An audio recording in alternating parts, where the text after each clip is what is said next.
This is World News Program broadcasting live from Algiers with me, Mariam Zian, and we begin with the headlines.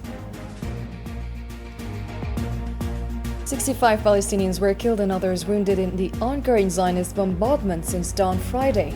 The UN confirms that 1,373 aid seekers were killed since late May, and WFP calls for urgent action to prevent an even greater disaster in Gaza.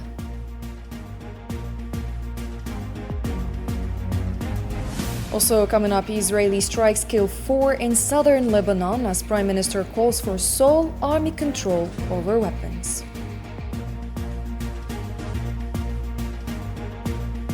Next, Sudanese army retakes strategic areas in Al Fasher as rights groups warn of killings, abductions, and cholera outbreak in South Darfur.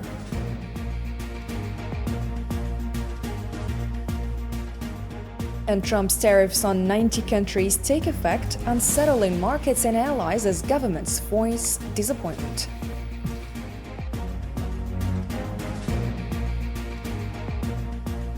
Hello and welcome back to the details of your nightly news. First in our file, dozens of Palestinians have been martyred and others wounded due to the ongoing targeting of civilians by the Israeli occupation across the Gaza Strip since early Friday morning.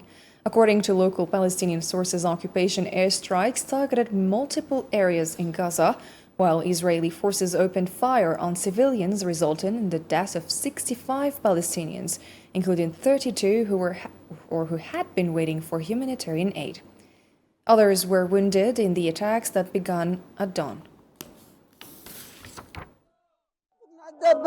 We woke up to the sound of bombing. Suddenly, a missile fell on my son's tent, and his tent was lit on fire. We rushed quickly to extinguish it with sand. We pulled the children out of the tent, and we found him and his wife martyred instantly, and their little daughter as well. This is the third loved one I've buried, and their father was martyred before. My son was a lawyer, a civilian. He had nothing against him. He only wanted to live in peace. The Islamic resistance movement Hamas strongly condemned the starvation war imposed by the Israeli occupation in Gaza, affirming its full readiness to resume negotiations immediately, provided that aid reaches those in need. In a statement, Hamas said the starvation policy adopted by the occupation now poses a deadly threat to the lives of more than 2 million Palestinians. The movement called on the international community and all relevant parties to take urgent action to stop this ongoing massacre and to ensure the immediate unconditional delivery of food aid to all areas of the Strip, while also guaranteeing its protection. And the United Nations stated that 1,373 Palestinians have been killed by Israeli forces while waiting for humanitarian aid in the Gaza Strip since late May. Earlier today, medical sources in Gaza reported that hospitals received 91 martyrs and over 660 wounded people over the past 24 hours, all of whom had been waiting for aid.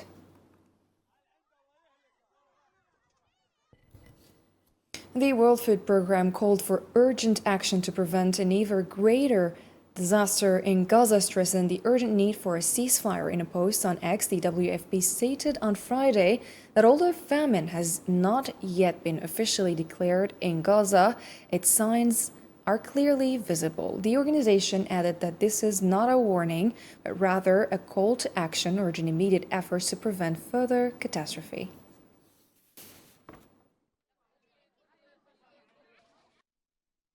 And Human Rights Watch stated that the Israeli authorities have established a flawed military-run aid distribution system in Gaza, turning the process into a bloodbath and a death trap. The organization confirmed that the killing of Palestinians in search of food constitutes war crimes. US-backed Israeli forces and private contractors have put in place a flawed militarized aid distribution system that has turned aid distributions into regular bloodbaths. The dire humanitarian situation is a direct result of Israel's use of starvation of civilians as a weapon of war, a war crime, as well as Israel's continued intentional deprivation of aid and basic services, which amounts to the crime against humanity of extermination and acts of genocide. The World Health Organization issued an urgent appeal to the international community calling for the opening of crossings in Gaza and the daily entry of 600 humanitarian aid trucks into the besieged strip. In the statement, the UN agency emphasized the critical need for a continuous flow of food and medicine to Gaza's residents. It stressed that although airdrops of aid are important, they cannot be a sustainable solution to the crisis.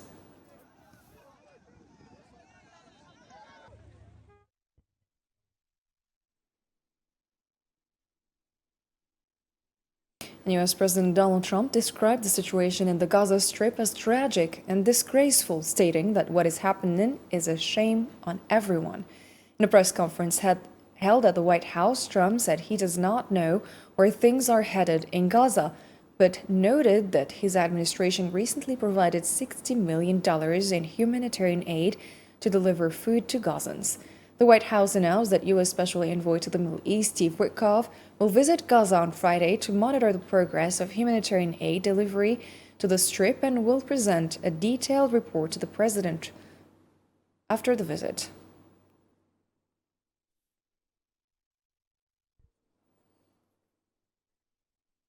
And Slovenia has become the first European country to impose a ban on arms trade with the Zionist entity. This move comes amid a broader shift in Europe, where growing public and political sentiment is increasingly supportive of Palestinian recognition and critical of the occupation's brutal policies.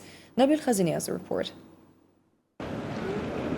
As Gaza bleeds, Slovenia has made a decision that cannot be ignored. Ljubljana becomes the first in the European Union to sever ties with the trade of weapons with the occupation.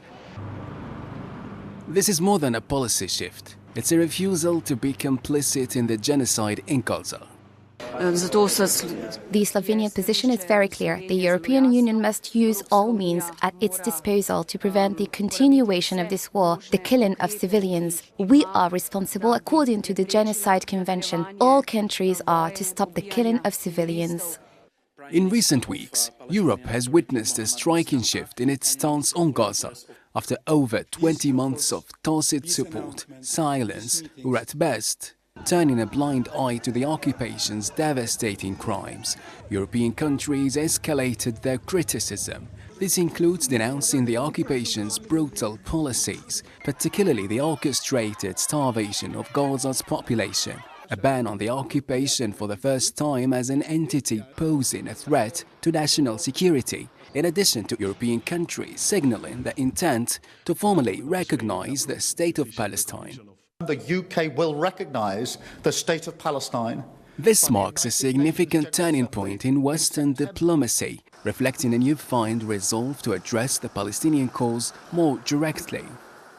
The British declaration of the possibility of recognition of Palestine is of course welcomed because it confirms the right of self-determination of the Palestinian people, but it should not have been conditioned. It should be unconditional. And also, it's not enough. What we need now, given the fact that Israel is conducting and committing terrible genocide in Gaza and terrible starvation, is immediate sanctions on Israel. In the face of shifting international stances and growing global awareness, the undeniable truth remains. Palestine's right to exist as a sovereign state is not merely a political issue, it's a fundamental right. And in Lebanon, 4 Lebanese civilians were martyred and others injured in an Israeli airstrike that targeted a southern Lebanese area on Thursday, according to the Ministry of Health. This attack comes amid continued Israeli aggressions and incursions into Lebanese territory.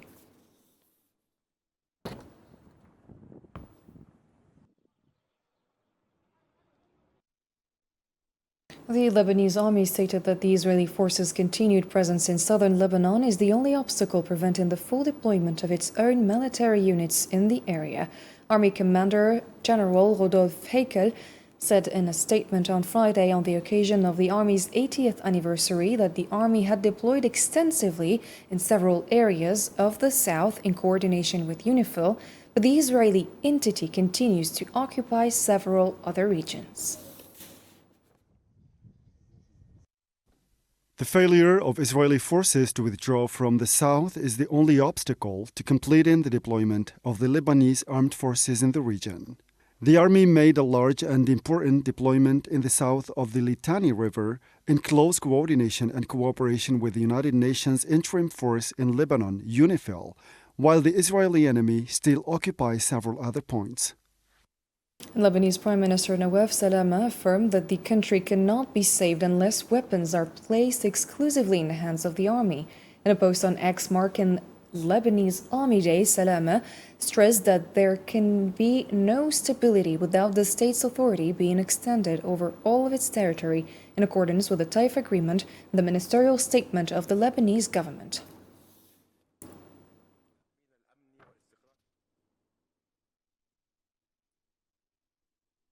And in Syria, the Foreign Minister Assad Hassan al-Shaybani said that his meetings with senior Russian officials, including President Vladimir Putin, were fruitful and reflected a shared will to strengthen bilateral relations and open a new chapter of cooperation. Speaking at a dinner he hosted for Arab ambassadors in Moscow, Shaybani said the talks with Russian officials were very positive, adding that the two sides wish to open new relations, turn the page on the past, and translate the historical bond between the two peoples into shared interests.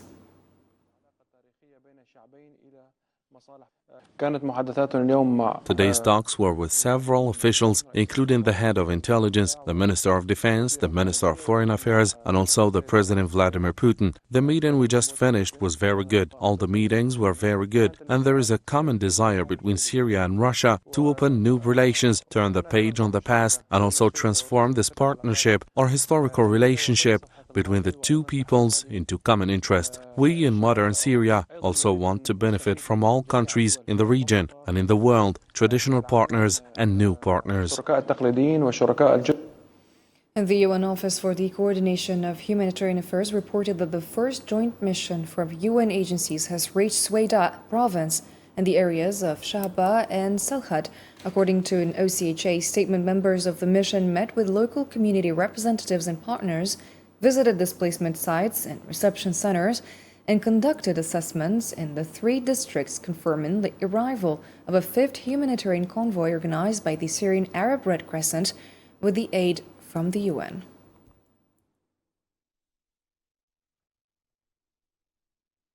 The 6th Infantry Division in Al-Fasher, along with the joint forces of the armed struggle movements and supporting units, announced a new victory over the Rapid Support Forces, regaining control of strategic areas in Al-Fasher. According to a statement by the division, forces took over the villages of Duraya, Rashid al-Nuba, and Fasher al-Sultan on Thursday, and on Friday advanced into Al-Adab al-Asi.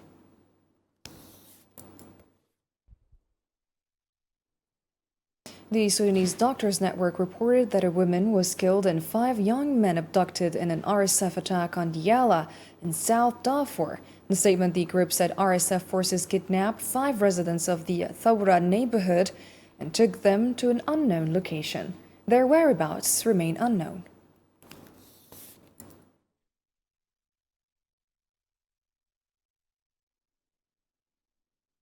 And still in Sudan, UNICEF reiterated its commitment to continuing full support for child protection and basic care services in Sudan.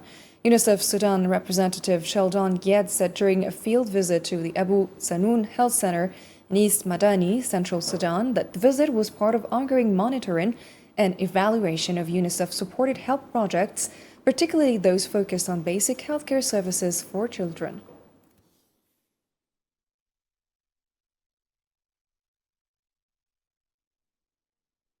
The Coordination of Internally Displaced Persons and Refugees in Darfur reported thousands of cholera infections and dozens of deaths across displacement centers, warning of a concerning spike.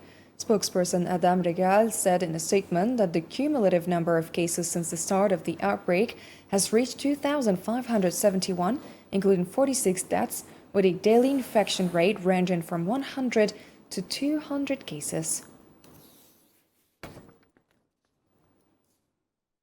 And in other news, U.S. President Donald Trump signed an executive order Thursday night imposing increased tariffs on dozens of countries that the U.S. considers to have unfair trade imbalances with.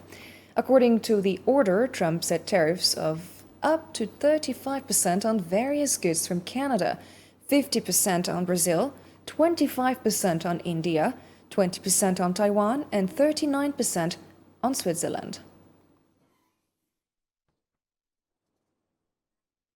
The executive order signed by President Donald Trump imposing tariffs on imports from 69 countries caused significant disruption in global markets, raising fears of a looming global economic crisis.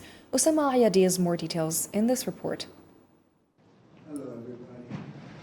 August 1st, 2025 is a date that will remain etched in the minds of the world, which woke up to U.S. tariffs ranging from 10 to 41% imposed by President Donald Trump on dozens of countries, causing an earthquake in global markets. We are really stunned, and the tariffs are not based on any rational basis and are arbitrary. And it is impossible to explain what does it mean and why this decision is made so there is no rationality. He's doing a great job. He's doing a fantastic job. The time for threats has passed, and the time for implementation has arrived, according to the White House. Canada and Brazil, two of the United States' largest trading partners, find themselves facing tariffs of 35% and 50% respectively, while the tariffs on India reached 25% and 39% on Switzerland. This is an increase of costs of 50% compared to the beginning of this year. And at the end of the day, we guess this could result in a loss of an order volume of around 10% of the total order volume of the Swiss tech industry and a loss of several tens of thousands of jobs. Despite many countries announcing their desire to enter into negotiations to contain the situation, Trump's tariffs accelerated, targeting 69 of Washington's trading partners, to which they will be applied within 7 days. A few minutes after Trump's tariffs took effect, negative reactions followed from various countries, such as Canada, which described the decision as disappointing, even though its exports to the United States amounted to more than $400 billion. At the end of the day, that a lot of or most of the companies wouldn't be able to export to this market, especially small and medium enterprises, because SMEs, the typical situation is to produce only in Switzerland and to export to the US, and for them it becomes very, very hard. Trump's decision stipulated imposing a 10% tariff on all imports into the United States and a 15% tariff on countries with which Washington has a trade surplus. He also gave Mexico 90 days to reach a customs agreement. And China stated that there are no winners in the tariff war announced by U.S. President Donald Trump against nearly 70 countries. Chinese Foreign Ministry spokesperson said in a press briefing that China firmly and systematically opposes the imposition of such tariffs, describing the move as reckless and ill-conceived. China's opposition to the abuse of tariffs is clear and consistent. There is no winner in a tariff war or trade war. Engaging in protectionism hurts all parties' interests. Swiss President Karine Keller-Sutter described President Trump's decision to impose a 39% tariff on Swiss goods as disappointing. Speaking to reporters, Keller-Sutter said that the two sides had reached a mutually satisfactory agreement, but the American negotiators did not receive Trump's support. She also confirmed that Switzerland's Ministry of Economy has already initiated contact to resume negotiations in hopes of reaching a new agreement.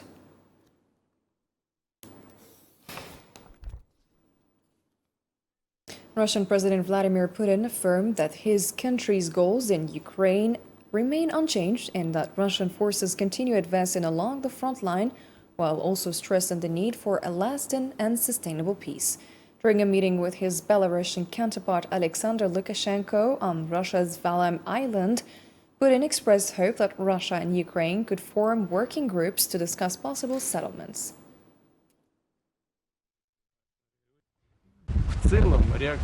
Yes, these conditions have certainly remained the same. These are not conditions, these are goals. I have formulated the goals of Russia. Until now, until that moment, we were told that it was unclear what Russia wanted. We formulated them last June at a meeting with the leadership of the Ministry of Foreign Affairs of the Russian Federation. Everything is clear there, but the main thing is to eradicate the root causes of this crisis. This is the main thing.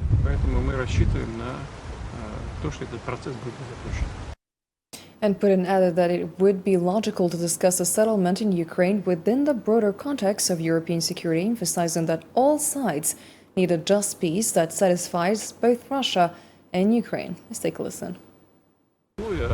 The Ukrainian delegation suggested that it might take sense to talk about the security of both Russia and Ukraine in the context of pan-European security. It was one of the leaders of the Ukrainian delegation who made this point, and in general we believe that this is the right thing to do. We share this opinion. U.S. Secretary of State Marco Rubio said he had held extensive talks with Russian officials in hopes of reaching an understanding on a future path toward peace, but acknowledged that no progress had been made so far. In remarks to the American network Fox News, Rubio stated that a military confrontation with Russia is unacceptable given the nuclear capabilities of both countries. He added that the U.S. has many options to deal with Moscow if a solution to the conflict in Ukraine is not found, including imposing sanctions on the banking sector and on Russian oil exports.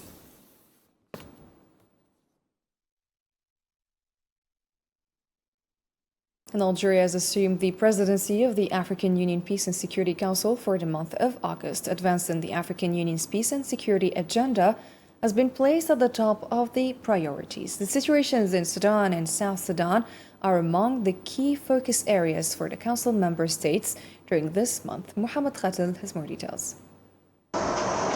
Algeria assumed the presidency of the African Union's Peace and Security Council for the month of August on Friday, putting the AU's agenda for peace and security at the top of its priorities.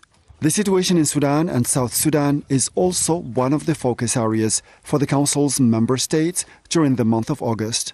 Marked by diplomatic momentum at various levels and amid a volatile geopolitical situation prevailing in many regions of the African continent, Algeria gained the absolute confidence of the member states. Its presidency of the African Union's Peace and Security Council strengthens its efforts to address the various crises facing the continent, both at the security and economic levels, based on the approach of African solutions to African problems.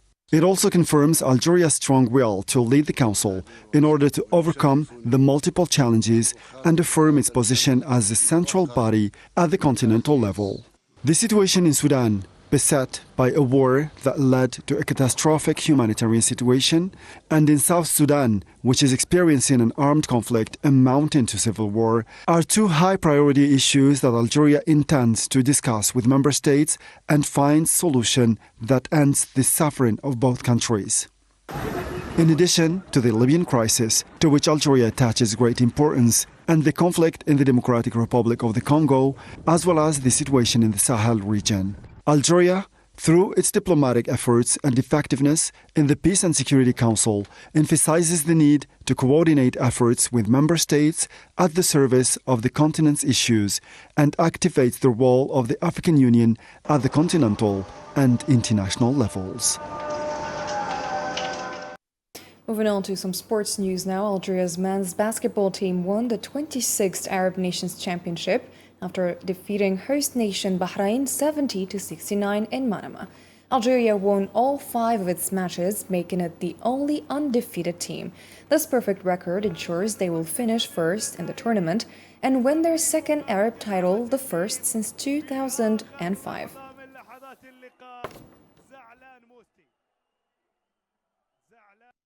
And on the occasion of their victory, the President of the Republic, Mr. Abdelmajid Tebboune, congratulated the Algerian basketball team, the training staff, and the technical staff for the great achievement, wishing them more successes in the future.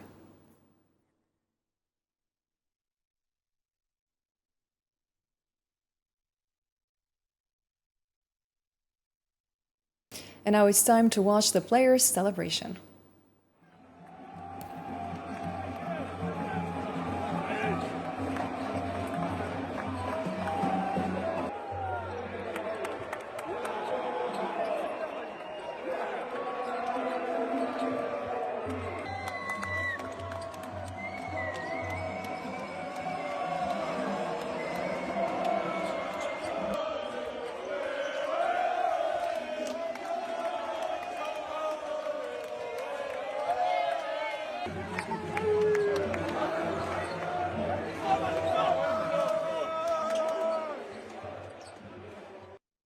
And with these beautiful images of victory, we wrap up tonight's program. Thanks for watching and have a great night.